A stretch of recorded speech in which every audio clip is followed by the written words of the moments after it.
Ladies and gentlemen, please give a warm Cheaps Comedy Club welcome to Dexter Love. Hello everyone, so glad to be here tonight among the normal people. The world is a crazy place right now. I mean, so much political and social stuff going on. Like the Trump supporters are starting up again with the car parades and boat parades and packing out stadiums and shit. They didn't learn a thing from last time. They are out there spending time, money and energy, and then, on election day, they are too tired to go and vote. Meanwhile, Biden and his supporter are sitting at home resting up. Election day rolls around and they are fresh. I think they call it the tortoise and the hare strategy or some shit like that. Hey, it worked last time. Why wouldn't it work again? Trump supporters are like, hey honey, you think we should get ready to go and vote? Aw babe, I'm too tired from driving 5 miles per hour in a 96-mile long Trump parade. We'll get him next time. And that's exactly what Biden meant when he said I don't need you to vote for me. He was planning the tortoise and the hare strategy then. Yeah! That's what he meant. Right. Trump parade. No sir, no ma'am. Not me. I can't stand it when someone is right on my ass when I'm driving. The other day I was on the interstate and someone gets right up my tailpipe, so close that I'm sure they could read my odometer. I'm passing cars and someone is in front of me, so I don't know how they expected me to get out of their way. But they were in a hurry in their hurried life and wanted me to know it. So there they were, in my backseat for the longest time. What they didn't know was that I don't give a damn about their miserable hurried life. One time my interstate tailgater and I got stuck in traffic further down the road, and he pulled up next to me and gave me the finger and yelled, "It's called driving where I'm from." I just smiled and opened my arms to say, "Look dipshit, you're no further along than people who don't drive like privileged assholes." That made him mad. Oh yeah, he gets out of his car and tries to pull me out of my car. Then he starts yelling and then crying and saying, "What are you doing?" And I stopped for a second, and I told him that where I'm from, this is called talking to someone when they put your life in danger, because they think they have a life that's more important. I'm a people person. Lots of things going on. The social stuff is the craziest in my opinion. Not to take anything away from the political shit, but I met someone the other day who insisted that I use the correct pronoun when addressing them. I know a lot of people don't like this socially correct stuff, but I was actually very impressed that someone demanded that I forget what I was taught in grammar school and everything I know about biology. It takes a huge set of balls to go against all logic and demand others adopt your ideals, I told her. And I don't get offended with the atheists either. I admire their resolve. And I like messing with them. I was talking to one the other day and said, "Do you believe that that building had a designer and builder?" "Yes." "Okay, so you believe that the universe, something far more complex, the Earth being the perfect distance from the sun so that we don't burn up or freeze to death, yada yada yada, and it was all created from nothing?" "Yes." I'm getting giddy now being around someone with such determination and intellect. "So do you believe that we evolved from simple organisms, and eventually monkeys and eventually humans? Time being the key ingredient here." "Yes." "So then, why are there still monkeys?" He said, "Because some evolved and some didn't." At this point, I was beginning to believe that that was possible. But, I told him, I wouldn't have the patience to wait around, until, eventually, I developed a fully functioning circulatory system. We went our separate ways, but I will always admire the resolve of them. What the hell was that? Haha, that was some freaky shit. Just what I need on my first stage performance. A little cago and his pantalones, if you know what I mean. Thank you, sir, but I got nothing on your mama. All my friends agree. Have you heard where they are saying that if you think about something a lot that you will manifest it in your life? Well, I must have been thinking about dumbasses a lot, cause I met another guy. He was a little different than the others. After talking for just a few minutes, he said, "Prepare for the revolution." It took me by surprise, you know. I was not expecting that. But I said, "You mean the revolution, where a comparatively few latte-drinking fascists take on the veterans?" He said, "What veterans?" I said, "The ones that didn't rack up thousands of dollars in debt going to college expecting other people to pay for it, but rather signed up to protect the country even unto death, and are the most strapped and knowledgeable. Most of them hang out with their vet buddies, and have friends who are still serving the country. Because I am behind them. Literally, behind them. Like, are you thirsty? You want some refreshments? I got some. Here, young man, bring this up to the guys, they're thirsty. That's where I'll be. He said, oh man, I might be there with ya. I'm not feeling this crap anymore. I told him that I hope it never happens, but I would be glad to serve refreshments to the vets with him. We're gonna go grab a beer sometime. I figure if the country needs someone to have beer and talk to blue-haired latte drinking freaks, it's the least I can do. Latte wars averted. Came to catch up on everything going on in the world. 4 jokes. That shows you how deep I am. But you know, it put me in a certain mind frame. For instance, a friend of mine, Dave, texts me and says, hey, are you in town? Let's go get drinks tonight.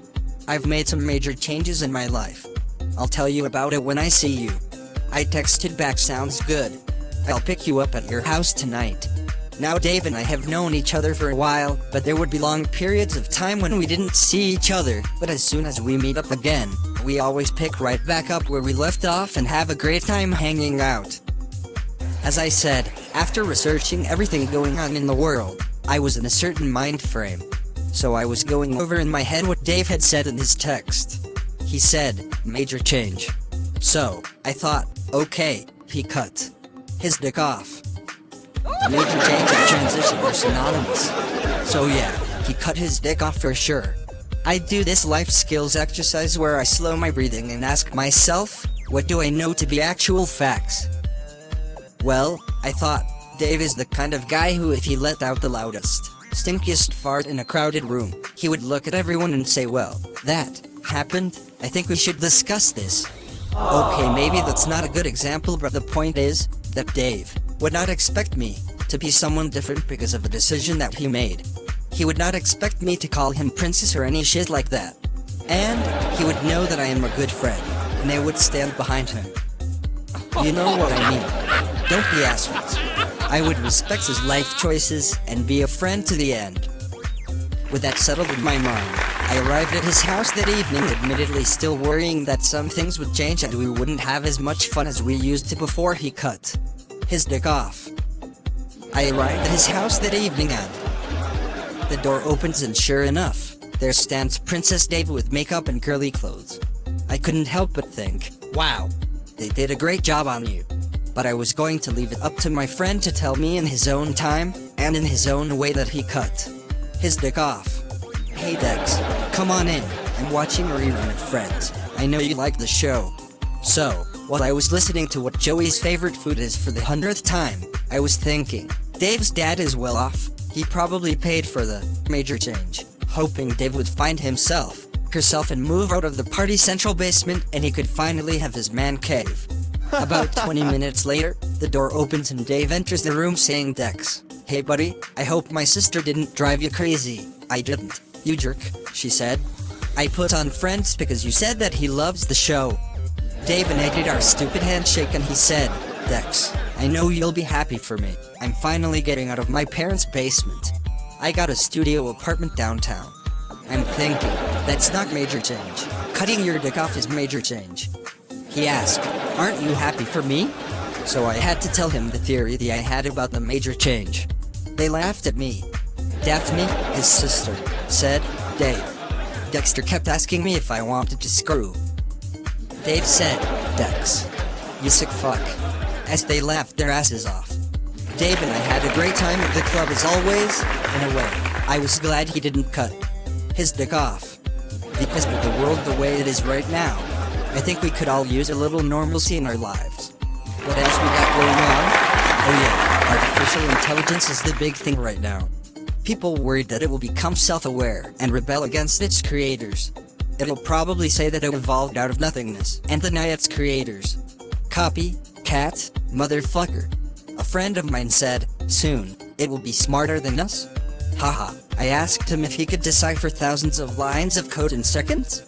He said no and I said artificial intelligence was smarter than you at version 0.0 beta.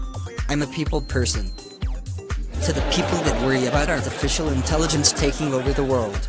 Have you seen the world lately? It might be an improvement. At least then, it would be a machine that's always messing with us and trampling over our constitutional rights instead of some small group of humans in positions of power thinking they're better than everyone else and have a right to control their lives. I think I could handle that better. I don't have a joke here. Damn, maybe I do suck. I like artificial intelligence though, it is still in its infancy stages, so it can be quite frustrating at times. I know somewhere, someone is banging on a keyboard and yelling "Stop talking so fast." And that's not how you pronounce that word, you idiot. To some cute little character they just created, and that cute little character is saying "kiss my little butt." Oh, okay, take it easy, I was just kidding around. Stop expanding my butthole, please. Man, I don't see how some of you'll do it. No, I think we are gonna be fine with the whole artificial intelligence thing. Like anything else, we have to elect the right people who will make sure that it is not misused by people in governments or corporations. Hopefully they won't screw it up for the rest of us who just enjoy being creative and making up cute little characters and having them say some stupid shit. I've also been trying to just watch what's going on, and it may just be me, but I think the powers that be that are doing stupid stuff and causing division among us are being met with a counter-force that is exposing them and making some needed changes. So, if we can just keep our shit together, this might all work out just fine in the end. Let's hope for that.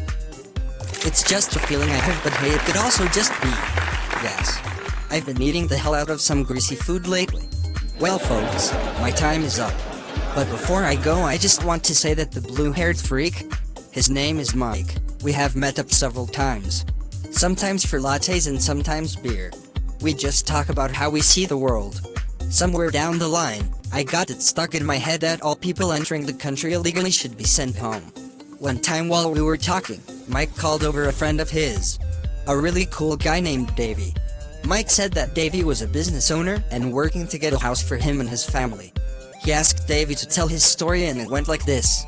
Davey was in his country, and one day he got a call that something had happened at his grandfather's farm. Davey learned that his grandfather, father and two brothers were lined up, and, well, you can figure it out. Word was out that Davey would have to meet the same fate for fear of retribution, so he fled to the US, and eventually got his family over here. So folks, I'm here to tell ya, I don't have all the answers. Mike asked me if I still felt the same about immigration, and I said no. I asked him, but why don't you care about homeless vets? He said, I've never said that. I don't want anyone sleeping on the streets. Me either. I said. He said, especially people who probably got messed up doing service for their country. I said, you know what? Fuck the left, and fuck the right, we should all meet in the middle and come up with some solutions to the problems. Otherwise, it's all just ego and nobody gets the help they need. We agreed, and that's why I'm talking to you about this now and encouraging others to talk as well. And, let me just say that I have never whipped anyone's ass. I can't whip my own ass, and talking to people is hard enough. I'm always thinking, how did you get so fucked up? I'm Dexter Love and you're not. I'm gonna grab a beer and just chill the fuck out and not take life so seriously. I hope you'll do the same. Take care and thank you. Thank you! Thank you. You've been a great audience. See you next time. Dexter and Cheats Comedy Club is a Channel 111 production in association with the Earth Zone Gazette.